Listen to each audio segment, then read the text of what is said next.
चलिए बेटा, आपका सपोर्ट मटेरियल का अगला क्वेश्चन है क्वेश्चन नंबर 21। वो कहता है बेटा, getting a number 11 on throwing a die is किस तरह की इवेंट है। यानी हमें ब्लैंक में क्या फिल कर सकते हैं हम यहाँ पे।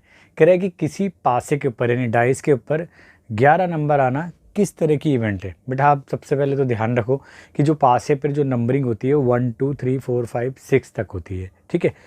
तो 11 उसके ऊपर कैसे आ सकता है, नहीं आ सकता ना। ऐसी इवेंट जिसके कभी एक्सपेरिमेंट कभी भी करा जाए उसका हो ही नहीं सकती वो, उसे हम कहते हैं बेटा इम्पॉसिबल इवेंट। तो यहाँ आ जाएगा बेटा आपका इम्पॉसिबल, ठीक है। तो जो सॉल्यूशन है हम क्या लिख सकते हैं बेटा, जो ब्लैंक में क्या आएगा आंसर आप लिख सकते हो, वो आएगा इम्पॉसिबल, ठीक है। तो ये इवेंट होती है जबकि मतलब जो हो ही नहीं सकती कभी भी, ठीक है। जैसे मैं आपको बोलूं कि आपको एक ऐसा नंबर बताना है, एक ऑड नंबर बताना है जो क्या हो 2 से कम्प्लीटली डिविजिबल हो, तो इसकी क्या प्रोबेबिलिटी है। तो भैया ऑड नंबर कभी भी 2 से डिविजिबल होता नहीं है कम्प्लीटली, तो ऐसी इवेंट की प्रोबेबिलिटी भी क्या होती है, 0 होती है। मैंने आपको बेसिक्स में सब समझाया था। तो वो इवेंट जो कभी भी अगर हमारा एक्सपेरिमेंट परफॉर्म करा जा रहा है वो कभी भी नहीं होती है, उन्हें हम कहते हैं बेटा इम्पॉसिबल इवेंट कहते हैं, ठीक है। तो यहाँ हमारा ब्लैंक में क्या आना चाहिए बेटा, इम्पॉसिबल आना चाहिए, ठीक है। आई होप आपको क्वेश्चन समझ में आएगा, जल्दी से आप इसको नोट कीजिए। बेटा आपका अगला क्वेश्चन है सपोर्ट मटेरियल का क्वेश्चन नंबर 22 यानी 22। वो कहता है, on tossing a coin the possible outcomes are ये एंड ये। मतलब ब्लैंक दे दिया आपको। कह रहे कि अगर एक कॉइन को अगर एक बार टॉस करा जाता है तो पॉसिबल आउटकम्स क्या हो सकते हैं। बेटा पॉसिबल आउटकम मतलब रिजल्ट्स हो गए, ठीक है। तो आपको पता है बेटा अगर हम एक कॉइन को टॉस करें तो पॉसिबल आउटकम हो सकता है बेटा या तो हेड आता है या हमारा टेल आता है।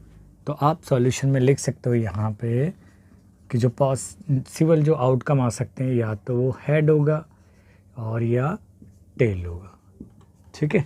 तो आई होप यहाँ पे आप लिख सकते हो हेड एंड दूसरा क्या लिख सकते हैं बेटा, टेल, ठीक है। आई होप आपको क्वेश्चन समझ में आएगा, जल्दी से आप इसको नोट कीजिए। आपका सपोर्ट मटेरियल का अगला क्वेश्चन है 23। वो कहता है बेटा the probability of an impossible event is कितनी होती है। यानी एक इम्पॉसिबल इवेंट की प्रोबेबिलिटी क्या होती है। आपको मैंने बताया बेटा इम्पॉसिबल इवेंट्स उन इवेंट को कहा जाता है कि कभी भी जब अगर हम कोई एक्सपेरिमेंट को परफॉर्म करते हैं तो वो इवेंट कभी भी हैपन नहीं होती। जैसे मैंने बताया कि अभी इससे पहले वाले क्वेश्चन में कि मान लो एक पासे को फेंका जाए तो 7 आने की प्रोबेबिलिटी क्या है, तो 7 तो कभी आएगा नहीं। 11 आना क्या, 11 कब आ सकता है, तो कभी आएगा नहीं पासे पे, क्योंकि उस पर हमने पहले से अगर हम एक जो नॉर्मल हमारे पास में डाई होता है उसके पास में क्या होता है बेटा 1 होता है, अपर फेस पे 2 3 4 5 6 तक काउंटिंग होती है, तो उस पर 7 या 11 का भी आएगा नहीं। तो ऐसे एक्सपेरिमेंट जो कभी भी संभव नहीं हो सकते, ठीक है ना, तो उनके जो आउटकम या रिजल्ट होते हैं जो कभी भी आ ही नहीं सकते, उन्हें हम क्या कहते हैं बेटा, इम्पॉसिबल इवेंट कहते हैं, ठीक है। और उसी का एक पार्ट ये बोला हुआ है कि what is the probability of impossible event. तो जब उसके फेवरेबल इम्पॉसिबल इवेंट के फेवरेबल कोई होता ही नहीं है, तो अगर हम उसके फेवरेबल आउटकम क्या है 0 रहेंगे, तो उसकी इवेंट भी क्या होती है, हमेशा 0 होती है। तो हम यहाँ लिख सकते हैं बेटा इम्पॉसिबल इवेंट की प्रोबेबिलिटी क्या होती है बेटा 0, क्योंकि उसके फेवरेबल कोई आउटकम होता ही नहीं है या कोई एलिमेंट्री इवेंट नहीं होती। तो सॉल्यूशन में बेटा आपका जो ब्लैंक है उसके अंदर क्या आ जाएगा बेटा 0। यानी आप ये ध्यान रखना, the probability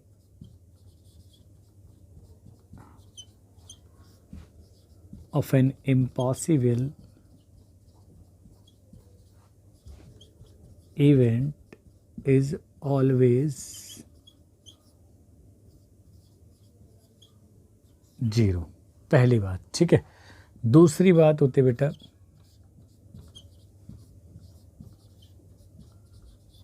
the probability of A sure event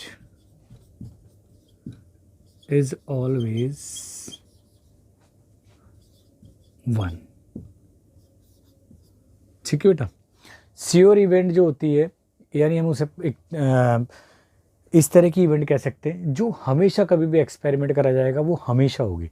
जैसे आप एक सिंपल मैं आपको बताता हूँ, मैंने एक डाई फेंका यानी एक पासा फेंका और मैंने बोला कि एक प्रोबेबिलिटी आपको फाइंड करनी है कि डाई के अपर फेस पे एक ऐसा नंबर आए, मतलब एक ऐसा नेचुरल नंबर आए जो क्या हो, 0 से तो बड़ा हो ऐसा नेचुरल नंबर और लेकिन वो 7 से छोटा हो।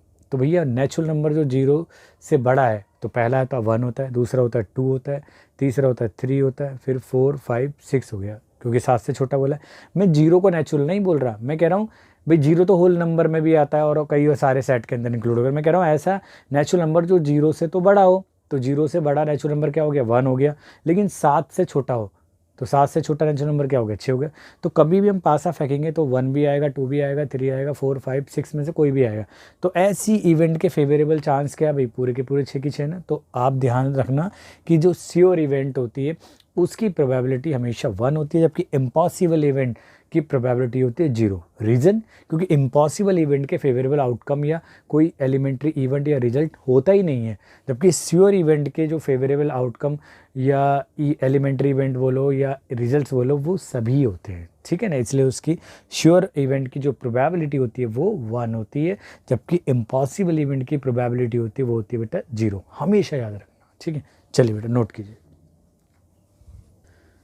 चलिए बेटा आपका अगला क्वेश्चन है क्वेश्चन नंबर 24। वो कहता है बेटा the probability of happening of an event can never be more than what.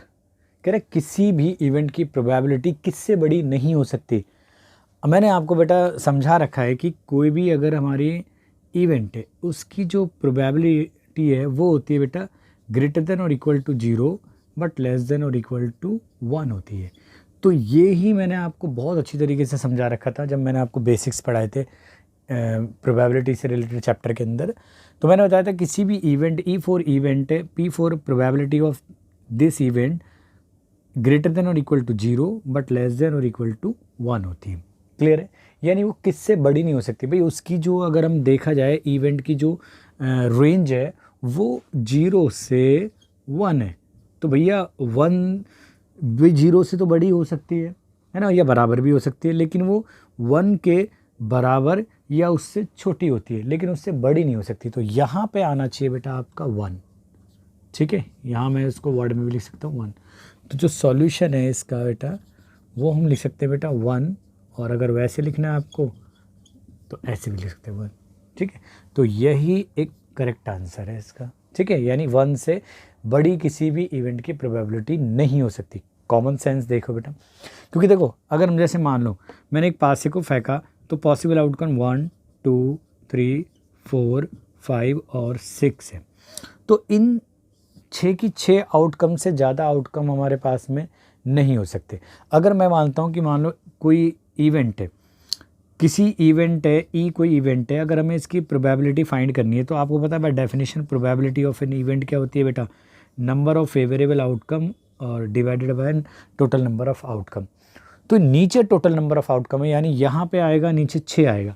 अब कोई भी अगर हम इवेंट कंसिडर करें तो इसमें से ही उसके आउटकम आएंगे, तो आउटकम 6 से ज़्यादा तो हो ही नहीं सकते। तो तभी तो ये फ्रैक्शन क्या रहेगा, 1 के इक्वल या 1 से छोटा ही रहेगा, 1 से बड़ा नहीं जा सकता, ठीक है। सिंपल लॉजिक है। तो कभी भी ध्यान रखना बेटा प्रोबेबिलिटी की जो रेंज होती है वो 0 से 1 होती है, मतलब कि उस किसी भी इवेंट की प्रोबेबिलिटी 0 के बराबर या 0 से बड़ी बट 1 के बराबर या 1 से छोटी हो सकती है, कभी भी 1 से बड़ी नहीं हो सकती। तो यहाँ पे सही जवाब है कि कभी भी नेवर हो सकती है, वो 1 से मोर नहीं हो सकती। क्लियर है बेटा, आई होप आपको क्वेश्चन समझ में आएगा। जल्दी से आप इसको नोट कीजिए। चलिए बेटा आपका अगला क्वेश्चन है सपोर्ट मटेरियल का फिल इन द ब्लैंक्स के अंदर, वो है 25। कह रहे बेटा the probability of happening of an event is 3/4, so the probability of not happening of this event is कितनी होगी। कह रहे किसी इवेंट के होने की जो प्रोबेबिलिटी है वो है 3/4, तो उसी इवेंट के ना होने की प्रोबेबिलिटी क्या होगी।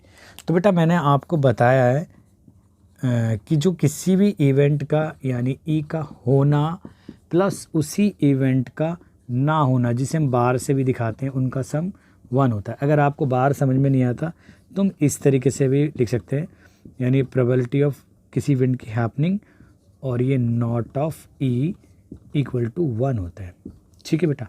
तो यहाँ पे उस इवेंट का जो होना क्या दिया है बेटा, प्रोबेबिलिटी वो दी है 3/4 दी है। तो हमें पता है कि ना होना निकालने के लिए probability of E plus probability of not of E equal to 1 होते हैं। तो probability of not of that event यानी ई 1 माइनस उसके हैपनिंग में से सब्ट्रैक्ट कर देंगे। तो 1 माइनस 3/4 इट मीन्स ये आ जाएगा बेटा 4 एल्सियम लिया तो 4 यहाँ आ जाएगा और ये 3 सब्ट्रैक्ट हो जाएगा और नीचे 4 ही रहेगा, तो ये आ जाएगा 1/4 आ जाएगा। तो यहाँ हम ब्लैंक में यूज़ कर सकते हैं बेटा हम 1/4, ठीक है। ये 1/4 है बेटा, और आप इसको अगर ऐसे नहीं आ रहा तो वैसे भी लिख सकते हो पूरी तरीके से, ठीक है। आई होप आपको बेटा क्वेश्चन समझ में आए होंगे, तो आप जल्दी से इसको नोट कीजिए। चलिए बेटा।